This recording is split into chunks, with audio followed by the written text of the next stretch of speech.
Salutations à tous, moi c'est Charles-Henri Pierre. En l'an 30 de l'ère chrétienne, Jésus t'a dit, dans Matthieu 16, 18, « Tu es Pierre, et sur cette pierre, je bâtirai mon église. » Donc, dans l'époque ça, il était bâti yon église. En l'an 2000, c'est-à-dire près de 2000 ans plus tard, il a dénombré 33 000 dénominations dans 258 pays. Comment expliquer une pareille explosion? Est-ce que ça veut dire nécessairement un mauvais bagaille? Non, ça ne veut pas dire nécessairement un mauvais bagaille. Quoique il était bâti une église et que je dis il y a 33 000 dénominations. Il y a plusieurs bagailles que tu as dit de ça. Premier bagaille, c'est que pour qu'on comprenne que par souci de fidélité, par souci d'intégrité envers la parole, il y a des gens qui tiennent à ce qu'ils étaient dans la parole et que ne peuvent pas accepter n'importe quoi. Ils ne peuvent pas accepter n'importe quelle déviation.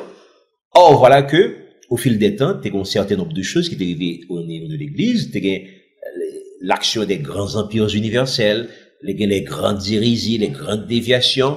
Il y a toutes sortes de problèmes qui deviennent dans la Bible même. Il y a ce qu'on appelle les contradictions même de la parole de Dieu. Il y a tout un ensemble de problèmes qui fait que il y a des raisons que des mondes capables de quitter l'évangile, gens qui ont été recevoir là, pour que vous attendez seulement à la parole de Dieu. Mais cependant, nous constatons également que il y a des époques où, malgré que, par un pièce problème particulier, par une persécution, par des tentatives directes de religions étrangères, qui ont essayé d'influencer l'Église, qui ont essayé d'influencer la parole, mais nous constatons quand même qu'il y a des problèmes qui produisent. Il y a des divisions qui produisent dans l'Église. Le problème, c'est qu'il y a dans l'Église là, il manifeste le plus souvent la caille en série de chrétiens évangéliques, des chrétiens normaux, qui honnêtes, qui sincères, qui fidèles à la parole, mais qui n'ont pas une expérience profonde de la Bible. Ce sont des gens qui croient dans la parole, mais qui ont tendance à verser de la bibliolatrie. La bibliolatrie, me rappelle que c'est une croyance qui voulait que la Bible, qui a des vertus particulières, on pourrait que des gens, par exemple, qui prend la Bible là, et puis, ils mettent l'en bas avant de dormir, donc ils croient que ça fait de bons rêves. Il y a des gens qui croient que, on prend certaines pages dans la Bible là, et puis, on brûle on prend sang on met l'on dans de rivière d'eau, ou boeli, ils croient que ça a une vertu. Ils réalisent ça qui dit, je serre ta parole dans mon ventre, afin de ne pas pécher contre toi. En général, ce sont des chrétiens qui, en dépit de leur fidélité, en dépit de leur intégrité, ils ont contracté la mauvaise habitude de s'attacher à un verset, à deux versets, à trois versets pour vider n'importe quel contentieux évangélique, pour traiter n'importe quel sujet. Donc, ils croient que la Bible étant la parole de Dieu, il suffit qu'on baille un verset, sous baille deux, yon c'est compte, deux c'est péché, trois maintenant c'est oublier ça. Donc, il croit que si on est capable de bailler trois versets pour survoler n'importe quel thème, eh bien, on peut parler avec autorité sur n'importe quel sujet, sur n'importe quelle difficulté évangélique, sur la base de ces trois versets. Et là, ça, il vient pour un expert qui prête à chavirer l'Église de Jésus-Christ pour assurer ces trois vérités. On prend quelques exemples pour nous illustrer un petit peu ça que nous se dit là. Il y a d'abord des mondes qui basés sur Marc 10, verset 24-25, Jacques 2, verset 5, Luc 6, verset 24. Mais ils ont affirmé que la pauvreté est une bénédiction. Est-ce que dans la Bible, la pauvreté est une bénédiction? Est-ce que c'est vrai? Le problème, c'est pas si c'est vrai, non? Le problème, qui ça la Bible dit dans ça? Effectivement, les ont basé d'abord sur Marc 10, 24, 25, c'est côté qui dit que il est plus facile à un chameau de passer par le trou d'une aiguille qu'à un riche d'entrer dans le royaume des cieux. Donc, c'est ça que Marc 10 dit. Et là, aller dans Luc 6, c'est côté qui dit que heureux les pauvres, car le royaume des cieux est à eux. Et là, aller dans Jacques 2, verset 5, c'est côté qui dit, écoutez mes frères bien-aimés, Dieu n'a-t-il pas choisi les pauvres aux yeux du monde pour qu'ils soient riches à la foi et héritiers du royaume qu'il a promis à ceux qui l'aiment. Donc, là, on considère toute version ça, toute portion ça, eh bien, on peut conclure rapidement que, effectivement, bon Dieu remet pauvreté. D'ailleurs, il y a des gens qui tellement croient ça que, là, aller dans le monde chrétien, on joint qu'il existe ce qu'on appelle des sectes des groupes religieux qui font vœu de pauvreté. Ils croient que son bon bagage leur fait vœu de pauvreté. Passer toute vie à vivre tant qu'on pauvre. Ce qui ça est basé, bien basé justement sur le verset ça yo. Eh bien, est-ce qu'il y a raison pour agir comme ça? Eh bien, c'est oublier que il y a l'autre côté dans la Bible là qui dit l'inverse, qui dit l'autre bagaille tout. Par exemple, il y a l'autre côté dans la Bible là qui dit en effet que la richesse, c'est non seulement une bénédiction, mais également une récompense. Par exemple, on va aller dans Job 22, 23, 24, Psaume 112, verset 2, 3, Proverbe 15, verset 6, Marc 10, verset 30. Et bien, toute portion ça, il dit que la richesse matérielle est une bénédiction. Job 22, 23, 24, mais qui ça le dit? Si tu reviens au Tout-Puissant, tu seras rétabli. Et le Tout-Puissant sera ton or, ton argent, ta richesse. Alors tu feras du Tout-Puissant tes délices. Ça c'est Job 22, 23, 25. Là, il est dans Psaume 112, verset 2, 3, mais qui ça que nous joignent? Verset 1 dit, heureux l'homme qui craint l'Éternel, qui trouve un grand plaisir à ses commandements. Sa postérité sera puissante sur la terre. La génération des hommes droits sera bénie. Il a dans sa maison bien-être et richesse. Et sa justice subsiste à jamais. Il est allé dans Proverbe 15, verset 6, mais qui ça que la Bible dit? Il y a grande abondance dans la maison du juste, mais il y a du trouble dans les profits du méchant. Et peut-être, dernière portion que nous t'avons cité, ça, c'est Marc 10, verset 29-30, mais qui ça le dit? Jésus répondit, je vous le dis en vérité, il n'est personne qui, ayant quitté à cause de moi et à cause de la bonne nouvelle, sa maison, ou ses frères, ou ses sœurs, ou sa mère, ou son père, ou ses enfants, ou ses terres, ne reçoivent au centuple, présentement dans ce siècle-ci, des maisons, des frères, des sœurs, des mères, des enfants et des terres, avec des persécutions, et dans le siècle à venir, la vie éternelle. Donc, nous avons dit que la Bible montrait clairement que la richesse, eh bien, il sortit de l'éternel. C'est Dieu qui baille, à mon qui doit, à mon qui juste, à mon qui fait volonté, à mon qui agréable à lui-même.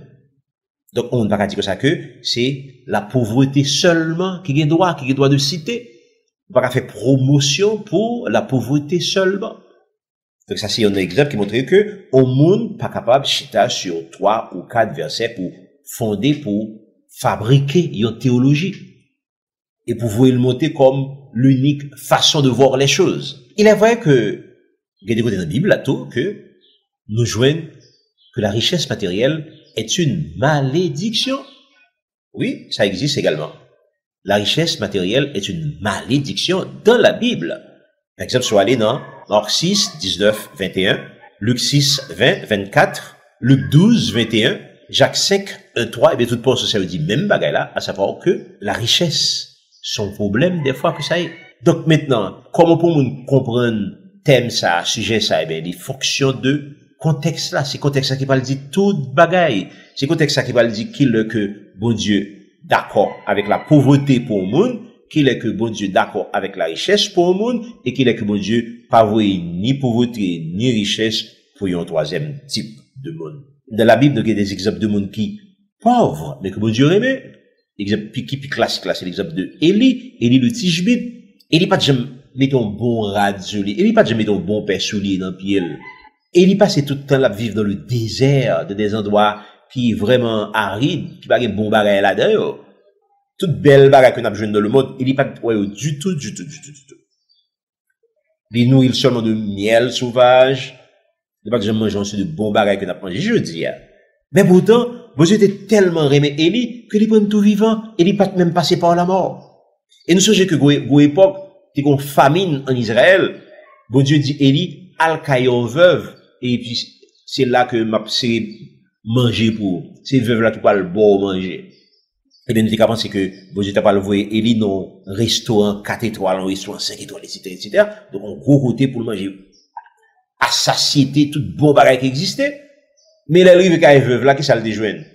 On t'y farine, on t'y l'huile, on t'y pâte, qui fait seulement avec farine et l'huile.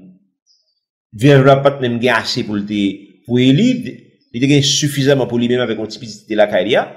Il dit, nous finissons manger ça, on a mourir parce que pas rien encore. Il dit, on va pas besoin de peur, on va faire manger pour moi, et puis après, on va faire avec pour petit là. Finalement, il parle faire un gros miracle pour lui, et il parle en pile farine, en pile l'huile la caïlia. Mais quand même, pour le son dans ça, C'est que ça qui est important pour Seigneur, c'est pas qu'on ou riche et qu'on ait tout bon bagage qui existait. Il y a des contextes que bon Dieu fait au monde riche parce que au besoin riche. Venons pour exemple. On nous dit que son serviteur que bon Dieu peut louer la caille au prince, la caille au roi. Eh bien, pour le voir la caille au prince, la caille au roi, faut-il bien qu'on bien vêtu, qu'on bien habillé, faut-il bien que ou capable faire face à tout ça qu'on parle joindre la caille prince ça. Il faut qu'on former pour ça, qu'on prépare pour ça, qu'on ait apparence pour ça. Parce que si vous êtes sur mon orgueil qui peut être sur eux, eh bien, vous risquez pas à considérer, vous risquez pas deux coups de pied, vous mettez le dehors. Donc, il y a des mondes que mon Dieu peut le bénir en fonction de ça que mon Dieu peut le faire ou fait pour lui. Sont simples question de contexte.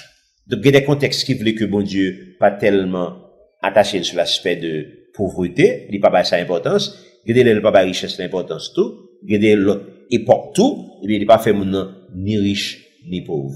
Quand on a des exemples que nous avons encore, il y a plusieurs exemples que nous avons dans la Bible là. Mais malheureusement, le temps fait nos défauts. Mais il y en a deux qui sont particulièrement importants que nous avons aimé ensemble avec nous, c'est l'exemple de la femme de l'Église.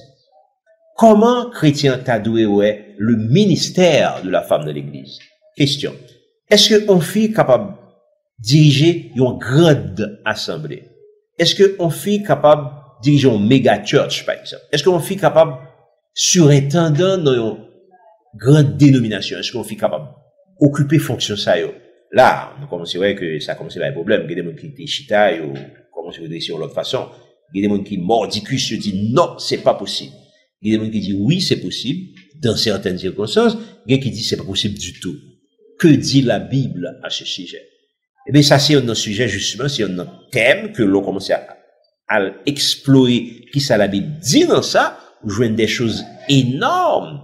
Ou je ne que des gens qui appuient justement sur 3 versets. Je ne permets pas à la femme d'enseigner ni de prendre de l'autorité sur l'homme. Ou bien encore, il prend le deuxième verset qui dit, le mari est le chef de la femme. Ou bien encore, il prend 2, 3 autres versets comme ça encore, il met des bons côtés, et puis, il conclut. Qui ça, bon Dieu, dit dans ça? Bien, moi, bien dit, oui. Qui ça, la Bible dit? Quelle est la volonté de Dieu concernant le ministère de la femme? On ne va pas parler d'opinion. Pas parler d'opinion de panneau, mais on a parlé de ça que la Bible dit. Ce sujet qui est tellement vaste, qui est tellement pour dire là-dedans, que nous avons obligé, c'est dans la prochaine édition que nous allons aborder. Et finalement, qui conséquence qui parle lorsque un chrétien va le baser sur seulement 3 versets, ok, des fois il doit plus que toi, il doit 4, 5, 6, 7 même.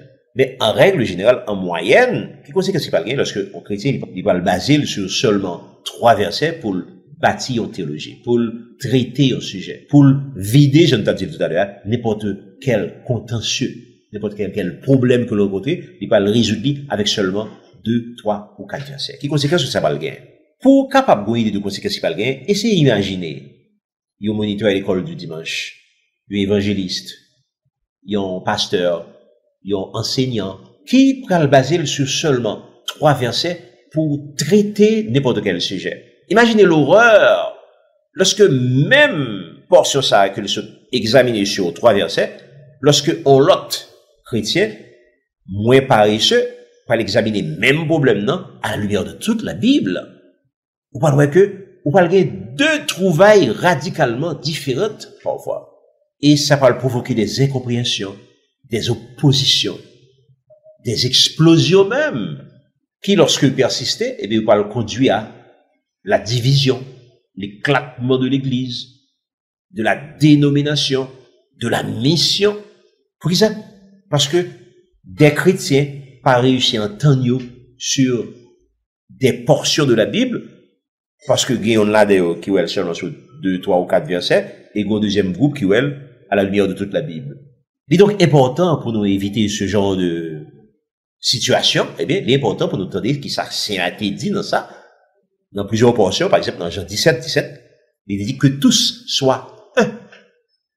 Donc la recherche de l'unité sera qui est fondamentale pour l'Église. À part Jean 17, il y a l'autre côté que le dit ça tout, par exemple, soit aller dans Éphésiens 4, 11, 13, il dit même là tout. Psaume 119, verset 51, dit exactement la même chose également. À part Jean 17 qui demandait l'unité des chrétiens, que tous soient un. Sachez que Éphésiens 4, 11, 13, c'est côté qui te dit, il a donné les uns comme apôtres, les autres comme évangélistes, les autres comme pasteurs, docteurs, etc. pour l'édification des saints, en vue de l'œuvre du ministère, pour leur permettre d'atteindre la stature parfaite de Christ, jusqu'à ce que nous soyons tous parvenus à l'unité de la foi et de la connaissance du Fils de Dieu. Ça, c'est Éphésiens 4. Et peut-être, dernier côté que nous avons mentionné, c'est Psaume 119, verset 11, côté qui te dit, « Je serre ta parole dans mon cœur afin de ne pas pécher contre toi. » Et quand la Bible parle de la parole, eh bien, elle dit la parole fait référence à toute la Bible, à toute la parole de Dieu. C'est pas juste une portion, mais toute la Bible. Et là, nous observer aux recommandations ça, eh bien, nous éviter que l'Église arrive à un éclatement, à l'émiettement de la foi, à une foi morcelée et morcelante, mutilée et mutilante. Au retour de Jésus-Christ, eh bien, nous éviter justement que nous pas gagner sur la terre 1 million de dénominations. Je veux dire, nous sommes à 33 000, mais à ce train-là, et nous sommes au retour de Jésus-Christ, nous sommes arrivé à 1 million. Donc que tout soit un, par la parole, par la vérité, par cette lampe qui éclaire, c'est-à-dire la Bible tout entière. C'est l'unique moyen, la façon idéale de combattre le problème des 3 versets, l'hérésie des 3 versets, la malédiction des 3 versets. Que Dieu vous bénisse.